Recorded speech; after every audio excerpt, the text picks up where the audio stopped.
बिस्मिल्लाहिर्रहमानिर्रहीम। अस्सलाम वालेकुम नाज़रीन, मैं हूं शहजाद अहमद, आप देख रहे हैं यूट्यूब चैनल। आज हम बात करेंगे अर्तुगरुल गाजी और उसके बेटे उस्मान की। ये बड़े पक्के मुसलमान थे और तकरीबन 650 साल तक इन्होंने खिलाफत चलाई। इन्होंने तकरीबन 3 बड़े आज़मों तक इनकी खिलाफत फैल गई और इन्होंने इस्लाम का झंडा मुख्तलिफ इलाकों तक फैलाया और इन्होंने हार नहीं मानी। इसके बाद ज़वाल आया और आता ही चला गया। 100 साल के बाद अब ये मुआहदा खत्म होने जा रहा है, जिसको मुआहदा लौज़ान कहते हैं। ये मुआहदा क्या था, इसकी वजूहात क्या थी और ये मुआहदा क्यों कर पेश किया गया? क्योंकि ये मुआहदा आज भी फ्रांस में उनकी फ्रेंच लैंग्वेज में लिखा हुआ मौजूद है। क्योंकि खिलाफत उस्मानिया का खात्मा कर दिया गया, इसके जानशीनों को मारा गया, गायब कर दिया गया, कत्ल कर दिया गया और वहां से निकाल दिया गया और इनका सामान भी लूट लिया गया। इसके साथ तुर्की को बहुत ज्यादा पाबंदियां लगा दी गई। उन्होंने कहा कि तुर्की एक अपनी लिमिट में रहे। जब उस्मानिया खिलाफत का खात्मा होता है तो तुर्की को एक बाउंड्री में बंद कर दिया जाता है। इसके ऊपर 5 मुख्तलिफ पाबंदियां लगा दी जाती है। नंबर 1, खिलाफत उस्मानिया खत्म कर दी जाएगी, उसके जानशीनों को मारा गया, वहां से भगा दिया गया, उनको गायब कर दिया गया और उनका सामान भी लूट लिया गया। उसके बाद तुर्की को सेकुलर रियासत बना दिया गया। तुर्की पर एक बहुत बड़ी पाबंदी लगा दी गई कि ये पेट्रोल नहीं निकाल सकता, ये ड्रिलिंग नहीं कर सकता। हालांकि तुर्की के पास अपना जमीन में पेट्रोल मौजूद है, लेकिन एक बहुत बड़ी पाबंदी मुआहदा लौज़ान के मुताबिक 2023 तक जो कि इनके ऊपर लगी है कि ये अपने मुल्क में ड्रिलिंग नहीं कर सकता, ये पेट्रोल सिर्फ खरीदेगा। तुर्की के पास एक बास्फोरस का समंदर है जहां से मुख्तलिफ जहाज गुजरते हैं और ये उनसे टैक्स वसूल नहीं कर सकता क्योंकि इसको बैनुल अक़वामी करार दे दिया गया। याद रहे कि नाइल स्विस दुनिया भर के लिए एक रीढ़ की हड्डी है, लेकिन बास्फोरस का जो समंदर है, तुर्की का जो समंदर है, ये भी उससे कम नहीं, ये भी काफी अहमियत का हामिल है। तुर्की का बास्फोरस का समंदर आने वाले वक्त में पहले नंबर पर आ सकता है। अगर आप हाजी उम्रा पर जाएं तो आप देखेंगे कि तुर्कों के हाथ में एक नक्शा होता है। उस नक्शे के मुताबिक इनको पता होता है कि किस सहाबी की कब्र कहाँ मौजूद है और ये कदम गिन कर जाते हैं, वहां पे दुआ करते हैं। हालांकि वहां पे अरबी छुड़ते इनको मना भी करते हैं, इनसे नक्शा छीनने की कोशिश भी करते हैं, लेकिन ये एक खास ग्रुपों की शक्ल में जाते हैं, खास टोलों और ग्रोह की शक्ल में जाते हैं। एक तरह के इन्होंने लिबास पहने होते हैं, एक तरह के बैग पहने होते हैं और ये एक मुकद्दस और अच्छे एहतरामन तरीके से वहां पे जाते हैं। उनको इतना ज्यादा उस जगह से लगाव है कि मुआहदे के मुताबिक जब भी सऊदी अरब किसी नक्शे में तब्दीली करता है तो वहां से कीमती पत्थर ये जहाज में ले जाकर वहां इस्तांबुल में एक उन्होंने म्यूजियम बनाया हुआ है, वहां पे संभालते हैं ताकि उनके लोगों को पता चले कि 650 साल तक हजाज मुकद्दस की जिम्मेदारी तुर्क लोगों को अल्लाह ताला ने दी थी। काफी लोग कहते हैं कि तुर्क लोग खाना काबा के गिलाफ को पकड़कर ये रो रो कर दुआएं करते हैं कि या अल्लाह हमसे नाराजगी खत्म कर दे, जो हजाज मुकद्दस की जिम्मेदारी पहले हमें सौंपी थी दोबारा हमें नसीब फरमा दे। वो हजाज मुकद्दस की जिम्मेदारी वापस लेना चाहते हैं। ये तुर्क लोगों की ख्वाहिश है।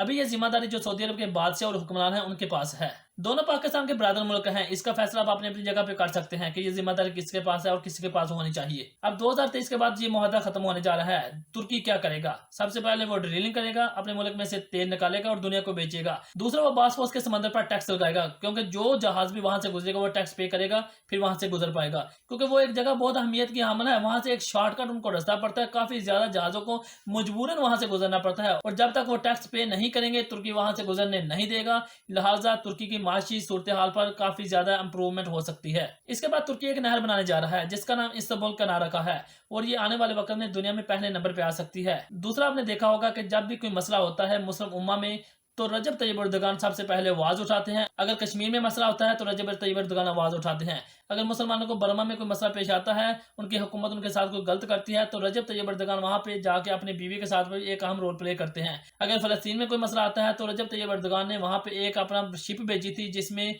पाकिस्तानी सहाफी भी मौजूद थे। हालांकि इसराइल ने वहां पे उनके ऊपर अटैक भी किया था और रजब तैयब एर्दोगान मुसलमानों में एक नाम बना रहे हैं। तुर्की एक बहुत बड़ा प्लान लेकर चल रहा है, वो माशी लिहाज से अपने आप को मजबूत कर रहा है। उसने चीन के साथ अपने ताल्लुकात अच्छे कर लिए हैं, उसने पाकिस्तान के साथ अपने ताल्लुकात अच्छे कर लिए हैं।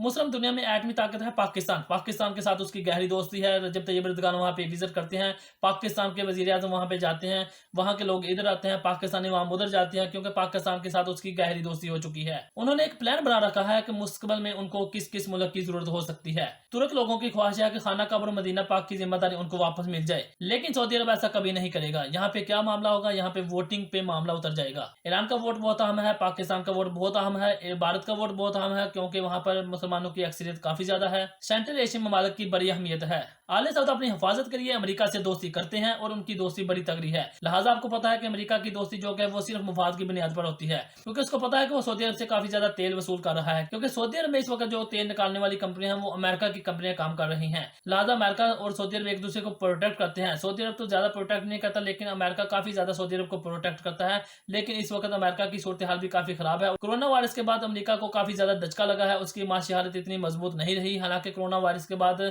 चीन ने अपने आप को बहुत जल्द संभाल लिया था। अब मामला यह है कि तुर्क किन किन ममालिक को अपने साथ मिला रहे हैं। उनमें Indonesia, Malaysia, China, Pakistan, Iran और मशरिक वस्ता के मुख्तलिफ ममालिक और सेंट्रल एशियन ममालिक भी वहाँ पे मौजूद हैं। रशिया के साथ भी तुर्की के बहुत अच्छे ताल्लुकात हैं। अब नई साफबंदियां होने जा रही है। आपको याद होगा कि एक कॉन्फ्रेंस में सऊदी अरब ने पाकिस्तान को मलेशिया में जाने से मना कर दिया था, लिहाजा पाकिस्तान वहां पर मलेशिया में नहीं जा पाया था क्योंकि सऊदी अरब ने उसको मना कर दिया था। इस वक्त अमेरिका की कमजोरी वाकई हो रही है। सऊदी अरब को इस बात पर तशवीश है कि पहले जो अमेरिका की हालत थी, जैसे वो मजबूत था, वो अब नहीं रहा। उसकी माशी हालत वैसी नहीं रही। कोरोना वायरस के बाद अमेरिका को काफी ज्यादा दचका लगा है। हालांकि चाइना ने काफी जल्दी इस सूरत हाल पर काबू पा लिया था और उसकी माशी हालत अच्छी है। लिहाजा अमेरिका को अभी तक भी कोरोना वायरस के दचके के बाद अभी तक वो इस चीज पे काबू नहीं पा पाया। चाइना के साथ तुर्की और पाकिस्तान के अच्छे ताल्लुकात हैं। हालांकि सऊदी अरब ने भी चाइना में इन्वेस्टमेंट की है। इस सारी सूरत हाल में अगला जो प्लेयर होगा वो चाइना होगा। हालांकि कुछ इख्तियारात अमेरिका के पास रहेंगे, लेकिन मेन पावर चाइना के हाथ में हो सकती है, क्योंकि तकरीबन हर लिहाज से उसने अपने आप को बहुत मजबूत बना लिया है। क्योंकि अमेरिका बहुत सारी चीजों में चाइना का मुकाबला नहीं कर पा रहा। एक्सपोर्ट में, टेक्नोलॉजी में, तजारत में, और काफी ज्यादा ऐसी चीजें हैं जहाँ पे अमेरिका चाइना से बहुत पीछे है। आने वाले वक्त में तेल की जरूरत वो नहीं होगी जो कि माजी में थी। वो ममालिक जिनका इन्हिसार तेल और डीजल के ऊपर है वो कमजोर होते जाएंगे। वो ममालिक जो कि एक्सपोर्ट और टेक्नोलॉजी में आगे हैं वो तरक्की करते जाएंगे। इसमें तुर्की सऊदी अरब से आगे है। आने वाले वक्त में इस सिचुएशन बन सकती है कि पाकिस्तान किस तरफ होगा, सऊदी अरब की तरफ होगा या तुर्की की तरफ होगा। क्योंकि आपको पता है कि पिछले साल में जो ड्रामा चलाया गया था अर्तुगरुल गाजी के नाम पे, जो पाकिस्तान में एक पॉलिसी के तहत चलाया गया था, जो कि हुकूमत पाकिस्तान ने मंजूर किया था, इससे अंदाजा होता है कि पाकिस्तान आने वाले वक्त में तुर्की का साथ देगा। समझे कि हमारा सफर कहां से शुरू हुआ था और हम किस तरफ जा रहे हैं। क्योंकि नबी करीम सल्लल्लाहु अलैहि वसल्लम की हदीस शरीफ भी है कि क़यामत से पहले खिलाफत कायम होगी। अब तक के लिए इतना ही। मजीद अपडेट्स के लिए देखते रहिएगा सब न्यूज़। अपना और अपने इस चैनल का ख्याल रखिएगा। अल्लाह हाफिज।